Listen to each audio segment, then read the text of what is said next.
Hey y'all, it's Christy from Teadoddles, and today I'm going to show you how I cut and prep a t-shirt for a t-shirt quilt. First, I would like to say welcome new subscribers, welcome back subscribers. I'm happy to have you here with me in my maker shenanigans. I do like to do the sewing things, the yarny things, and the DIY things. So you will see a little bit of all of that here on this channel. If you like to make things, you might like it here. Alright, so I will have more sewing clothing tutorials coming. I've got to prep my fabric for that, but this is something that needs to be done. I need to get these t-shirts that I have cut to size for panels, so then I can put my iron on backing it and see how much material I need for the back of the t-shirt quilt. Sometimes I get t-shirts in and they're all basically one size because it's an adult person and they've had the same size for many years. They've had the t-shirts, or sometimes it fluctuates because sometimes people's weights fluctuate throughout the years. In this case, this is from a young adult who, these are t-shirt sizes from when he was smaller to when he's now currently in high school and bigger. So, I need to see what is the smallest size block. This is one of the smallest shirts, so that I can then know what block size I'm going to use for the quilt. And then once I know the block size, I can figure out a layout so I'll know how much backing material I will need. For this particular t-shirt quilt, I'll be using a fleece backing. I usually use a ultra fleece, which is almost velvety feeling. It's almost a minky, but it's not a minky. It's different. So I'll be using that for the back of this, and then I don't have to use batting. To me, that just makes it better, because this is going to be a smaller size quilt. It just makes a better t-shirt quilt to me. Some people may disagree with that, but that's okay. So the first thing I have to do is cut off things I don't need. And I also want to cut these sides because I'm going to have to cut the front and back separately, because the image is not the same on the back, nor is it ever placed in a way where you could cut this out and the back be centered. So if you have a front and back image and you're planning on using both of them, you're going to have to cut the front from the back. So I'm going to use my fancy dressmaker shears for this. So this first part is something I usually do. I can just grab them while I'm watching YouTube or Netflix or what have you, and cut all of this top part off before I have to come in and measure out the rest. So this just makes it easy to me. I just start on the other side of this hem for the sleeve. I cut up to the seam at the top, and I'll cut right across there. And the reason I do this is because sometimes the back will come up past here. Okay, so I'm trying to avoid cutting out anything on the back. I've had some t-shirts that the print went all the way up that far. So this just keeps me from getting into any of the print that I can manage. So then I cut around this neck hole. I can't find my words. Just like so. And then I will do the same up here. This gets rid of all the bulky bits that I don't need at all for this quilt. And there we go. So that's the first thing I usually do. Like I said, I don't usually do it laid out like this. I usually do it sitting in the floor or on the couch. And just get all of that done in one time. So my next step would be to cut up the sides. Before I laid this out on the table to do what I just did, I tried to make sure these sides were as even as possible so I can get the most even square and get everything centered.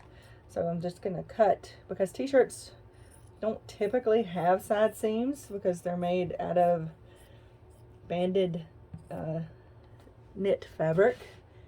It's like a tube. You can actually buy it that way, in a tube for a t-shirt, and you don't have to do side seams. It's usually basic colors like this, and you have to be sure you get the size this way that you need for whatever shirt you're making. So that's why t-shirts are made that way. It prevents having a seam, and it's easier for production. There we go. So now I have my front separated from my back. Voila. And I have an image on the back. And a lot of times what you're going to find is the image may not be centered. This one doesn't look very centered to the back, proportionate to the armholes.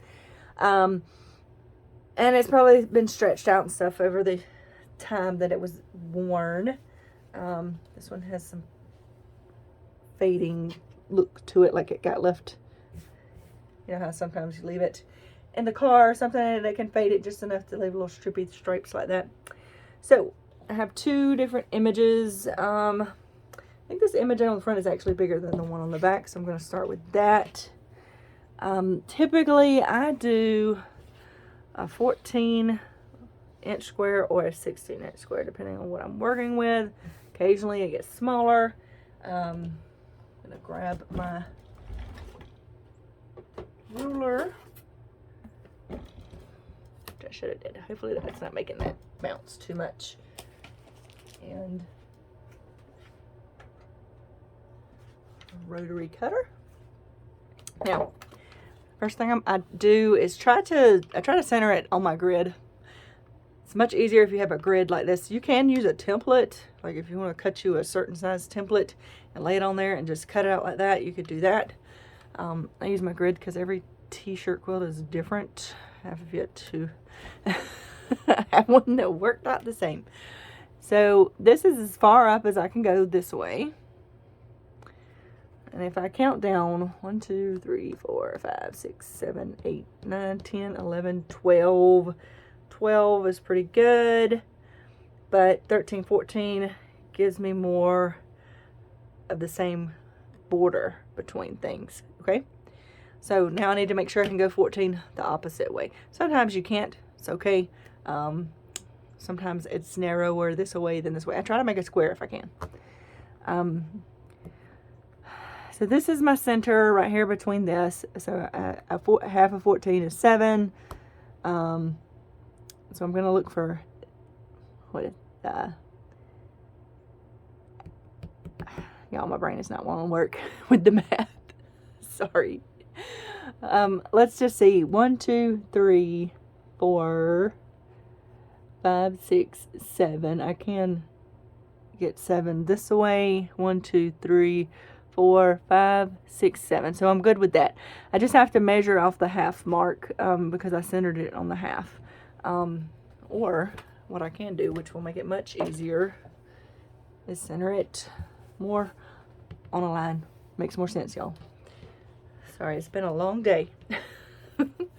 Alright, I'm going to go ahead and cut this. I'm trying to get that pulled up as far as I can. Here we go.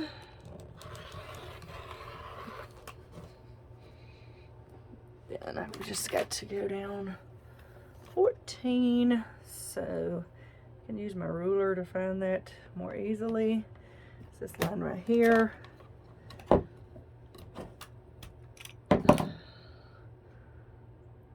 we go. And I always double check. 1, 2, 3, 4, 5, 6, 7, 8. Better to measure twice and cut once, as they say. There we go. Now, you can save all these little bits and bobs. They can be useful for t-shirt yarn if you want to do that. I don't save them much anymore because I just don't have the time. 1, 2, 3, 4. I'm going over 7 this direction from the center. And I do have some square rulers. I don't think I have a 14-inch one. Let me check right quick. Nope, the biggest one I have is a 12 by 12, so wouldn't do me any good. 1, 2, 3, 4, 5, 6, 7, 8, 9, 10, 11, 12, 13, 14. So there we go. This will be my first block. Now, you can probably see why these t-shirt quilts are so time consuming, because you have to be finicky, and you can only do one at a time, really. Yeah, even front and back, which can be a pain. Occasionally, I can line them up, and I'll do, where did my other piece go? So this one, I probably could have done it. Once I cut those sides apart, I can more accurately align things. Like if this was still the t-shirt, what I would have done is looked at where the top of the letters were and tried to even that up as much as possible. And then I could cut both at the same time. I do that sometimes, and sometimes I don't. And you just have to double check that everything fits well within the boundaries.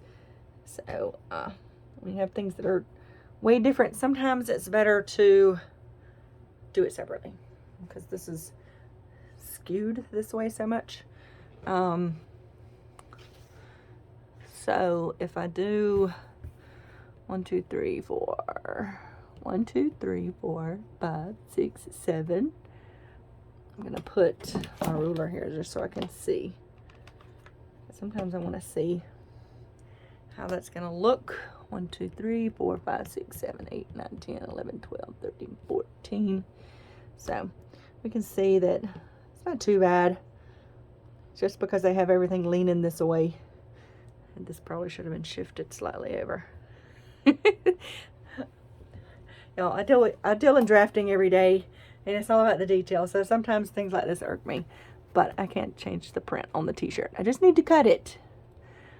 All right, same thing that I did last time. Cut and repeat. I do like to cut the top and bottom first, so I can see my lines to cut the sides. So something else, I may cut this down shorter, because if we look at this right here, you're gonna have a way bigger border up there than I would like. So this is the great thing about having a larger cutting mat. And occasionally, usually I get mine when I have a coupon at Joann's for 50-60% off. I don't even know if they do that still, because I haven't bought one in a long time. But another place that actually has large cutting mats that you might not have thought about is Arteza. They have cutting mats, and they have rotary blades. They have the best price on rotary blades, is what I'm going to say. This is an Arteza rotary cutter. So I'll put a link down below so you can check that out. But look at this. This is going to be better. So I'm going to cut that extra inch off the top.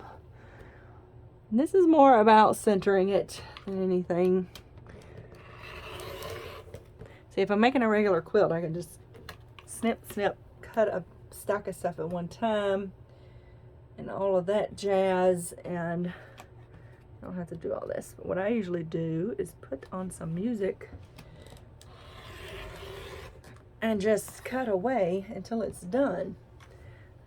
All right, just got the sides, and that's gonna be it for this one. And here we go.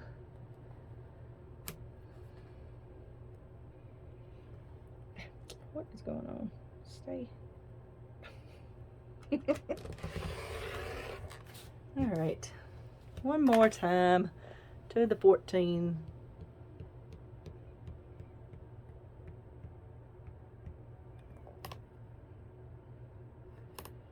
So this is how I go about prepping my t-shirts for a t-shirt quilt. Once I get everything cut out, I will then use an iron-on backing specifically for t-shirts. They sell it on Amazon, and there's a certain kind you can get that comes in a length versus squares that would be the size that you wanted it. So I'll put that link down below. And the reason you put that on, I have made them without it, okay? It's just a little finicky because old t-shirts are stretched and worn out, and when you try to sew with them, sometimes it doesn't want to fit together right. So putting a backing on it just makes it a little stiffer and more like cotton like regular cotton that you're working with, so that it doesn't move around so much. So that's the purpose of that. So that's just one more step to t-shirt quilts. There we go. There's my first 2 blocks, and I have about 10 or 12 more shirts to do. But I just thought I'd do a little video to show you how I process my shirt. I'd get all these out, all of that done, and then I would do ironing on my backing. I just need to order some, or I would show you what it looks like.